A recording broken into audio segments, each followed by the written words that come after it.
ใจอีลังเลวังเวภาวภาวาหากมีปัญหาต้องกล่าวคำลาเลิกกันเป็นสถานใจสุดเกศใครบ่เข้าใจกันจบเกมหาเขาเพียงนั้นยิ่งนานวันยิ่งทรมานเห็นแก่ตัวสิ่งเดียวทำให้เป็นพิษให้เฮาสิ้นคิดโยนความผิดให้กันและกัน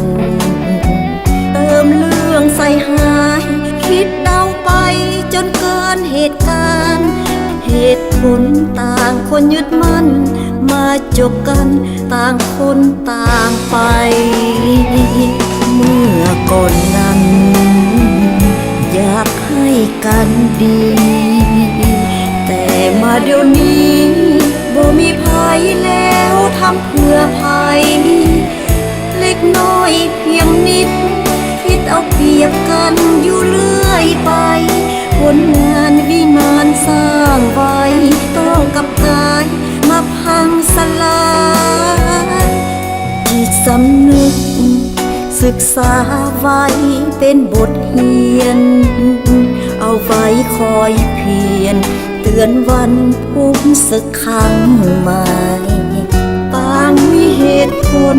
แล้วต่างคนก็ต่างเสียใจคำวาสนาอยู่ใสผลสุดท้ายพ่ายแพ้ทั้งสอง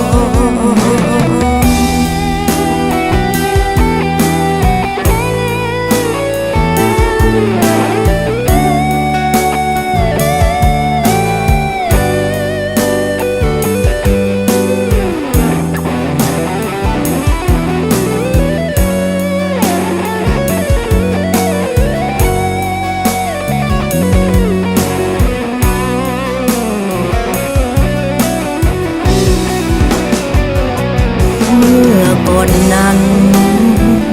อยากให้กันดีแต่มาเดี๋ยวนี้บ่มีภัยแล้วทำเพื่อภัยเล็กน้อยเพียงนิดคิดเอาเปรียบกันอยู่เรื่อยไปผลงานวิมานสร้างไว้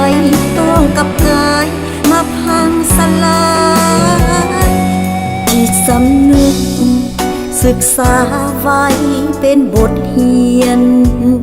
เอาไว้คอยเพียรเตือนวันพุ่งสักครั้งใหม่ต่างมีเหตุผลแล้วต่างคนก็ต่างเสียใจบ่มีสนะแก้ไข